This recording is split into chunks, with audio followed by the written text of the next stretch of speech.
2026 ഇതുവരെ ഇറങ്ങിയതിൽ ഏറ്റവും best movie, അങ്ങനെയാണ് ഞാൻ മോഹിനിയാട്ടത്തെ വിശേഷിപ്പിക്കുക. കേവലം അതിശയോക്തി പറയുന്നതല്ല, കാരണം ഈ വർഷം തന്നെ ഇത്രയേറെ തൃപ്തിപ്പെടുത്തിയ മറ്റൊരു സിനിമയില്ല. തിയേറ്റർ റിലീസായപ്പോൾ പരാജയപ്പെടുകയും OTT റിലീസായപ്പോൾ വലിയ പ്രേക്ഷക പ്രീതി നേടുകയും ചെയ്ത സിനിമയാണ് ഭരതനാട്യം. ഞാൻ തന്നെ ഒന്നിലധികം തവണ ഈ സിനിമ ആസ്വദിച്ചിട്ടുണ്ട്. അതിന്റെ രണ്ടാം ഭാഗം അനൗൺസ് ചെയ്തപ്പോൾ വലിയ ആകാംക്ഷ ഉണ്ടായിരുന്നു. ഒരു കിഡിലൻ ട്രെയിലർ കട്ടാണ് സിനിമയുടേതായി റിലീസായത്. എന്നാൽ അതിനു മുകളിൽ നിൽക്കുന്ന ഒരു ഗംഭീര ഔട്ട്പുട്ടാണ് ഇപ്പോൾ തിയേറ്ററിൽ ഓടുന്ന മോഹിനിയാട്ടം. ആദ്യ ഭാഗം ഒരു ഫാമിലി കോമഡി ഡ്രാമയായിരുന്നെങ്കിൽ രണ്ടാം ഭാഗത്തേക്ക് വരുമ്പോൾ ഒരു കംപ്ലീറ്റ് ജേണർ ഷിഫ്റ്റ് ആണ്. ദൃശ്യത്തിന്റെ ഒരു ഡാർക്ക് ഹ്യൂമർ വെർഷൻ എന്ന് വേണമെങ്കിൽ പറയാം. 2.5 മണിക്കൂറിൽ ഒരു സെക്കൻഡ് പോലും നമ്മളെ ബോറടിപ്പിക്കുന്നില്ല എന്ന് മാത്രമല്ല, ഔട്ട് ആൻഡ് ഔട്ട് നമ്മളെ ചിരിപ്പിക്കാൻ സിനിമക്ക് സാധിക്കുന്നിടത്താണ് മോഹിനിയാട്ടം വിജയിക്കുന്നത്. ഒരു കുടുംബത്തിൽ ഒരു ക്രൈം നടക്കുകയും അത് മറച്ചു വെക്കാനുള്ള കുടുംബാംഗങ്ങളുടെ തത്രപ്പാടും ഒക്കെയാണ് ഈ സിനിമയുടെ സിമ്പിൾ ത്രെഡ്. എന്നാൽ ഇതിലേക്കെല്ലാം നയിക്കുന്നത് ഒരു അമ്പലവുമായി ബന്ധപ്പെട്ട ഐതിഹ്യമാണ്. ഈ സിനിമയുടെ ഏറ്റവും പീക്ക് ക്രിയേറ്റിവിറ്റി കാണാൻ സാധിക്കുക ആ ഐതിഹ്യവുമായി ബന്ധപ്പെട്ട രചനയിലാണ്. കാരണം ഓർത്തോർത്ത് ചിരിക്കാൻ ഒരുപാട് രംഗങ്ങൾ സമ്മാനിക്കുന്ന ഈ സിനിമയിൽ എന്റെ മനസ്സിലേക്ക് ആദ്യം കടന്നു വരിക ആ ഐതിഹ്യവുമായി ബന്ധപ്പെട്ട തമാശകളാണ്. കേവലം ഐതിഹ്യം പറഞ്ഞു വെക്കുക എന്നതിലുപരി അതുമായി ബന്ധപ്പെട്ട് സിനിമയിൽ ഉടനീളം ഒരുപാട് കഥാപാത്രങ്ങളും തമാശയും ഒക്കെ ഫില്ല് ചെയ്യാൻ സംവിധായകന് സാധിച്ചിട്ടുണ്ട്. സിനിമയുടെ തുടക്കത്തിലെ ആദ്യ 10 മിനിറ്റിൽ തന്നെ കഥയുടെ മെയിൻ കോൺഫ്ലിക്റ്റിലേക്ക് കടക്കുന്നുണ്ട്. അവിടെ മുതൽ സിനിമ അവസാനിക്കുന്നത് വരെ ഒരു സെക്കൻഡ് പോലും നമ്മളെ ബോറടിപ്പിക്കുന്നില്ല എന്ന് മാത്രമല്ല, നമ്മളെ ചിരിപ്പിക്കുന്നതിൽ വളരെയധികം കൺസിസ്റ്റൻസി പുലർത്തുന്നുണ്ട് മോഹിനിയാട്ടം. സിനിമയുടെ ഗ്രാഫ് നോക്കിയാൽ 2.5 മണിക്കൂറിൽ എവിടെയും ഡൗൺ കാണാൻ സാധിക്കില്ല. എന്നാൽ ചില കഥാപാത്രങ്ങൾ വരുമ്പോഴോ ഹ്യൂമർ അതിന്റെ പീക്കിൽ നിൽക്കുന്നത് കാണാം. ഒരു ഗ്യാപ്പും ഇല്ലാതെ നമ്മളെ ചിരിപ്പിക്കുന്ന നർമ്മരംഗങ്ങളാൽ സമ്പന്നമാണ് മോഹിനിയാട്ടം. അതുകൊണ്ട് തന്നെ ഡാർക്ക് ഹ്യൂമർ എന്ന ലേബലിനെ ജസ്റ്റിഫൈ ചെയ്യാൻ ഈ സിനിമക്ക് സാധിക്കുന്നുണ്ട്. ആദ്യ ഭാഗത്തെ അപേക്ഷിച്ച് വളരെ ക്രിസ്പ് ആൻഡ് ക്ലിയർ ആണ് ഈ സിനിമയുടെ റൈറ്റിംഗ്. തുടക്കം തന്നെ സിനിമ കോൺഫ്ലിക്റ്റിലേക്ക് കടക്കുന്നുണ്ട്. തുടർന്നുള്ള 2.5 മണിക്കൂറിൽ അനാവശ്യമെന്ന് പറയാവുന്ന ഒരു രംഗം പോലും നമുക്ക് കാണാൻ സാധിക്കില്ല. അത്തരത്തിൽ ടൈറ്റ്ലി പാക്ഡ് ആണ് ഈ സിനിമ. അവിടെ ടാലന്റഡ് ആയിട്ടുള്ള ഒരു ക്രിയേറ്ററെ നമുക്ക് കാണാൻ സാധിക്കും. And Krishnadas Murali deserves an applause. ഇനി അഭിനേതാക്കളുടെ കാര്യത്തിലാണെങ്കിലോ സുരാജും ബേബിജിയും കലാരഞ്ജിനിയും ഒക്കെ എടുത്തു പറയേണ്ട പെർഫോമൻസ് കാഴ്ചവെച്ചവരാണ്. സുരാജിന് സ്ക്രീൻ ടൈം വളരെ കുറവാണെങ്കിലും വരുന്ന സമയത്ത് അഴിഞ്ഞാട്ടം എന്ന് തന്നെ വിശേഷിപ്പിക്കേണ്ട പെർഫോമൻസ് ആണ്. ബേബിജിന്റെ വോയിസ് മോഡുലേഷനും ബോഡി ലാംഗ്വേജും ഒക്കെ നമ്മളെ ചിരിപ്പിക്കുന്നതിന് കയ്യും കണക്കുമില്ല. കലാരഞ്ജിനിയുടെ കാര്യത്തിലാണെങ്കിലോ പുള്ളിക്കാരിയുടെ കോമഡി ടൈമിങ്ങിന് മുമ്പിൽ മറ്റുള്ളവർ നിഷ്പ്രഭരാവുന്ന കാഴ്ചയാണ് നമുക്ക് കാണാൻ സാധിക്കുക. സൈജു കുറുപ്പും വിനയ് ഫോർട്ടും ജഗദീഷും ഒക്കെ ഗംഭീര പെർഫോമൻസ് തന്നെയാണ് കാഴ്ചവെച്ചിരിക്കുന്നത്. എങ്കിലും അവരുടെ ടാലന്റുകൾ എടുത്തു പറയേണ്ട ആവശ്യമുണ്ടെന്ന് തോന്നുന്നില്ല. അത്തരത്തിൽ വരുന്നവരും പോകുന്നവരും ഒക്കെ സ്കോർ ചെയ്യാനുള്ള അവസരം മോഹിനിയാട്ടം കൊടുക്കുന്നുണ്ട്. ഇനി ഈ സിനിമയുടെ ടെക്നിക്കൽ സൈഡിലോട്ട് വന്നാലും എല്ലാം ഒന്നിനൊന്ന് മെച്ചമെന്ന് പറയേണ്ടി വരും. ഈ സിനിമയുടെ ജേണറിനോട് ചേർന്ന് നിൽക്കുന്ന വളരെ ക്വിക്കായ ബാക്ക്ഗ്രൗണ്ട് മ്യൂസിക്കും ബേബി ജീൻ പാടിയ പാട്ടുകളും ഒക്കെ ഒരുക്കി ഇലക്ട്രോണിക് കളി കൈയടി നേടുന്നുണ്ട്. അതുപോലെ തന്നെ വളരെ ക്രിസ്പായ എഡിറ്റിംഗ് ഈ സിനിമ ആസ്വദിക്കുന്നതിൽ നിർണായക പങ്ക് വഹിക്കുന്നുണ്ട്. അതുപോലെ തന്നെ കളർ ഗ്രേഡിംഗ്, സിനിമാറ്റോഗ്രഫി എന്നിവയെല്ലാം ഈ സിനിമയുടെ മൂഡിനോട് ചേർന്ന് നിൽക്കുന്നതാണ്. ഇവയൊക്കെയും അഭിനന്ദനം അറിയിക്കുന്നുണ്ട്. ആദ്യ ഭാഗം പോലെ തിയേറ്ററിൽ പരാജയപ്പെടേണ്ട ഒരു സിനിമയല്ല ഇത്. ഭരതനാട്യത്തെക്കാൾ വളരെ സുപ്പീരിയർ ആയ ഒരു സീക്വലാണ് മോഹിനിയാട്ടം. അത് writing, direction, technical side performance ഏതു വശം നോക്കിയാലും ആദ്യ ഭാഗത്തേക്കാൾ മികവ് പുലർത്തുന്നുണ്ട്. നിങ്ങൾ ഡാർക്ക് ഹ്യൂമർ ഇഷ്ടപ്പെടുന്ന ഒരാളാണെങ്കിൽ ഒരു ലോജിക്കും നോക്കാതെ ഒന്നിനെപ്പറ്റിയും വേവലാതിപ്പെടാതെ മതിമറന്ന് ചിരിക്കുക എന്നത് മാത്രമാണ് നിങ്ങളുടെ ഉദ്ദേശമെങ്കിൽ മോഹിനിയാട്ടത്തിന് ധൈര്യമായിട്ട് ടിക്കറ്റ് എടുക്കാം. ഇത് തിയേറ്ററിൽ തന്നെ കാണേണ്ട സിനിമയാണ്, തിയേറ്ററിൽ വിജയിക്കേണ്ട സിനിമയാണ്. കൂടുതൽ റിവ്യൂകൾക്ക് തീർച്ചയായും ഫോളോ ചെയ്യുക. Let's binge bite and bond. ഏകദേശം 20 സിനിമകളോളം എന്റെ നെറ്റ്ഫ്ലിക്സ് പ്രൈം ഹോട്ട്സ്റ്റാർ അക്കൗണ്ടിൽ ഫോണിൽ ഡൗൺലോഡ് ചെയ്തിട്ടുണ്ട്. അതിൽ പലതും നല്ല റിവ്യൂസ് കിട്ടിയതുമാണ്. പക്ഷെ അന്ന് എന്റെ കണ്ണുടക്കിയത് ബൈക്കർ എന്ന തെലുങ്ക് ചിത്രത്തിലാണ്. And I am really glad to say I thoroughly enjoyed the movie. ഒരു ടിപ്പിക്കൽ സ്പോർട്സ് ഡ്രാമ പ്രതീക്ഷയാണ് ഈ സിനിമ ഞാൻ കാണാനിരുന്നത്. പക്ഷെ എനിക്ക് കിട്ടിയതാണെങ്കിലോ ഹൈലി സാറ്റിസ്ഫൈങ് ആയിട്ടുള്ള ഒരു എക്സ്പീരിയൻസ്. ഒരു തരത്തിൽ പറഞ്ഞാൽ ഒരു ലോട്ട്. സ്പോർട്സ് സിനിമകളിൽ കണ്ടുവരുന്ന സകലമായ ക്ലീശകളും ഈ സിനിമയിലുണ്ട്. പക്ഷെ അതിനുമപ്പുറം പ്രേക്ഷകർക്ക് നല്ലൊരു ഔട്ട്പുട്ട് നൽകാനുള്ള ആത്മാർത്ഥമായ ശ്രമവും കാണാം. അവിടെയാണ് ഈ സിനിമ ഞാൻ 100% ആസ്വദിച്ചത്. അച്ഛൻ മകൻ റിലേഷൻ, ലവ് ട്രാക്ക്, ആർച്ചിനിമി അങ്ങനെ സകലതും ഈ സിനിമയിൽ കാണാം. പക്ഷെ അവയൊക്കെ സ്പോർട്സുമായി ബ്ലെൻഡ് ചെയ്തിരിക്കുന്ന വിധം വളരെ മികച്ചതാണ്. പഠിപ്പിക്കുന്ന ശൈലി ഇല്ലെന്നല്ല, പക്ഷെ അവയൊക്കെ തരണം ചെയ്യും വിധം മികച്ച സീനുകൾ അടുത്ത് തന്നെ പ്ലേസ് ചെയ്തിരിക്കുന്നതാണ്. And the racing sequence it was top notch. Sharwanand Rajasekhar ഡുയോയുടെ performance it was really great. Sharwanand തന്റെ ആറ്റിറ്റ്യൂഡ് കൊണ്ടും സ്റ്റൈൽ കൊണ്ടും സ്ക്രീൻ നിറഞ്ഞു നിൽക്കുമ്പോഴും ഇമോഷണൽ രംഗങ്ങളിലും ഷൈൻ ചെയ്യുന്നത് കാണാം. രാജശേഖർ ആണെങ്കിലോ തന്റെ ഗാംഭീര്യം കൊണ്ട് പല രംഗങ്ങളും കീഴടക്കുന്നുണ്ട്. നായികയെ വെറുതെ ഐക്യാൻഡിയാക്കാതെ നല്ലൊരു ക്യാരക്ടർ റോൾ കൊടുത്തിട്ടുണ്ട്. വില്ലന്മാരുടെ ക്യാരക്ടറുകൾ ടിപ്പിക്കൽ റോളായി പോയി എന്നതാണ് ചിത്രത്തിലെ ഒരു പോരായ്മ. ഈ സിനിമയുടെ ടെക്നിക്കൽ സൈഡ് ഗംഭീരമാണ്. ബൈക്ക് റേസിംഗ് സീനുകളിലെ എഡിറ്റിംഗ്, സൗണ്ട് ഡിസൈൻ, സിനിമാറ്റോഗ്രഫി എല്ലാം ഒന്നിനൊന്ന് വെച്ച്. എസ്പെഷ്യലി ചില രംഗങ്ങളിലെ എഡിറ്റിംഗ് അതിന്റെ ഇമോഷണൽ വെയിറ്റേജിന് വലിയ പങ്ക് വഹിച്ചിട്ടുണ്ട്. ഒരു പ്രതീക്ഷകളും ഇല്ലാതെ കണ്ട സിനിമയാണ് ബൈക്കർ. പക്ഷെ എനിക്ക് ലഭിച്ചതോ മികച്ചൊരു അനുഭവം. പോരായ്മകൾ ഇല്ലെന്നല്ല, പക്ഷെ നല്ലൊരു സിനിമ പ്രേക്ഷകർക്ക് കൊടുക്കാനുള്ള ആത്മാർത്ഥമായ ശ്രമം സിനിമയിൽ ഉടനീളം കാണാം. കണ്ടു നോക്കുക. It's available in Netflix. മറ്റൊരു സിനിമയുടെ റിവ്യൂമായി വരാം. Let's binge bite and bond.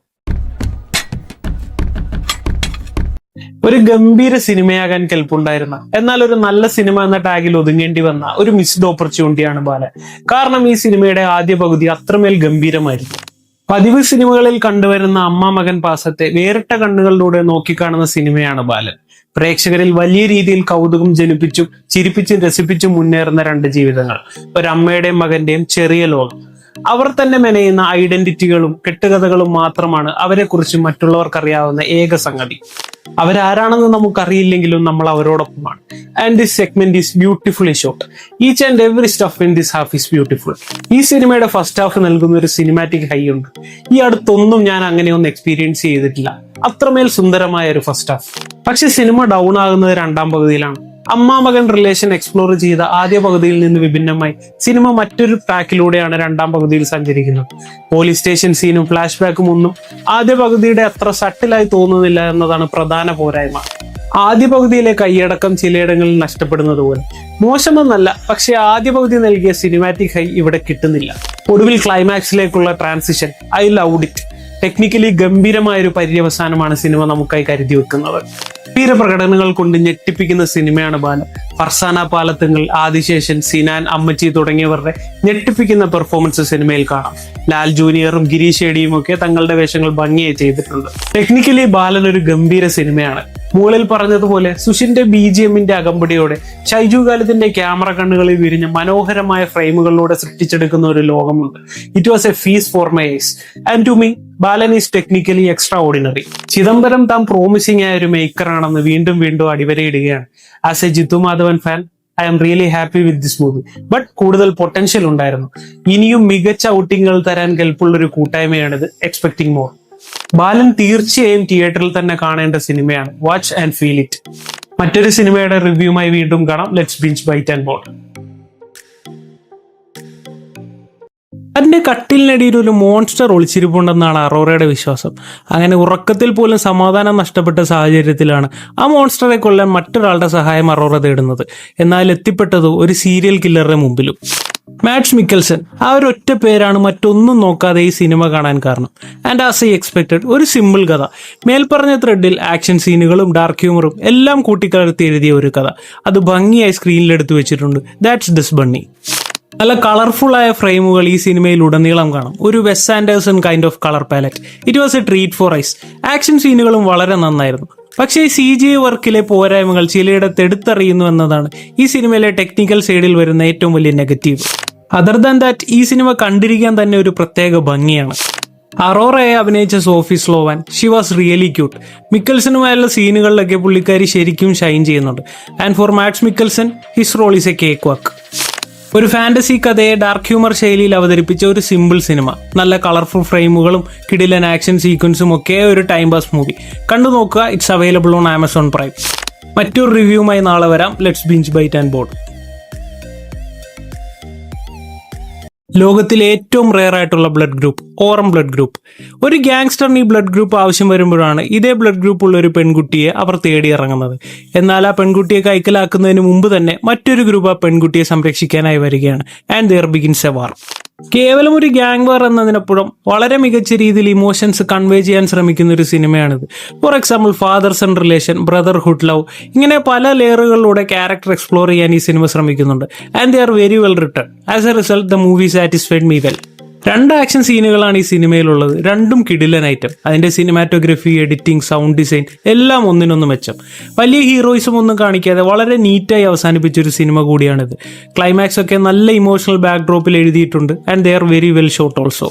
ചില പോരായ്മകൾ കൂടി ഈ സിനിമയിലുണ്ട്. ഈ സിനിമയിലെ വില്ലൻ കഥാപാത്രത്തിന്റെ ലുക്ക്, സ്വാഗ്, ആറ്റിറ്റ്യൂഡ് എല്ലാം കിടിലനാണ്. എന്നാൽ ആ കഥാപാത്രത്തിന് അർഹിച്ചൊരു ക്ലോഷർ കിട്ടിയോ എന്നുള്ള കാര്യം സംശയമാണ്. മാത്രമല്ല ഒരു സെക്കൻഡ് പാർട്ടിലേക്ക് നയിക്കുന്ന ടൈലന്റ് സീൻ കൂടി ഈ സിനിമയിലുണ്ട്. എന്നാൽ അതിലേക്ക് നയിക്കാതെ എൻ ക്രെഡിറ്റ് കൊണ്ട് അത് അവസാനിപ്പിച്ചിട്ടുണ്ട്. എന്നാൽ ആ 2 സീനുകളും അനാവശ്യമായി തോന്നി. വലിയ പുതുമയൊന്നുമില്ലാത്ത കഥയാണെങ്കിലും നല്ല ഇമോഷണൽ വെയിറ്റേജ് ഉള്ള കഥാപാത്രങ്ങളും നല്ല പ്രകടനങ്ങളും കിടിലൻ ആക്ഷൻ സീൻസും ഒക്കെ നല്ലൊരു അനുഭവം തന്നെ നൽകുന്നുണ്ട്. മൈ ഡിയറസ്റ്റ് അസാസിൻ കണ്ടു നോക്കുക. It's available on Netflix. മറ്റൊരു റിവ്യൂമായി നാളെ കാണാം. Let's binge bite and ball. തന്റെ മകളെ ക്രൂരമായി കൊലപ്പെടുത്തിയ ഒരു കുറ്റവാളിയോടുള്ള ഒരു അമ്മയുടെ പ്രതികാരം. പക്ഷെ ഇതിലൊരു ചെറിയ എലമെന്റ് കൂടി അവർ ചേർത്തു, മൾട്ടിവേഴ്സ്. സിനോപ്സിസ് വായിച്ചപ്പോൾ ഒരു കിടിലൻ കൺസെപ്റ്റായി തോന്നിയത് കൊണ്ടും ഇതെങ്ങനെ എക്സിക്യൂട്ട് ചെയ്യുമെന്നറിയാൻ വലിയ ആകാംക്ഷ തോന്നിയത് കൊണ്ടും കണ്ട സിനിമയാണ് Redux. Actually the movie is not bad, പക്ഷെ ഇതൊരു പെർഫെക്റ്റ് സിനിമയുമല്ല. സ്ഥിരം മൾട്ടിവേഴ്സ് സിനിമകളിൽ കണ്ടുവരുന്ന കോൺസെപ്റ്റ് എക്സ്പ്ലെയിൻ ചെയ്യുന്ന രീതിയൊന്നും ഈ സിനിമയിലില്ല. അതുകൊണ്ട് തന്നെ അതിനായി ഒരുപാട് സമയം വേസ്റ്റ് ആകുന്നില്ല. പക്ഷെ പ്രൈമറി തീം കൈകാര്യം ചെയ്ത രീതിയും ചില അനാവശ്യമായിട്ടുള്ള സെഗ്മെന്റുകളും ഈ സിനിമയുടെ ആസ്വാദനത്തെ പിന്നോട്ട് വലിക്കുന്നുണ്ട്.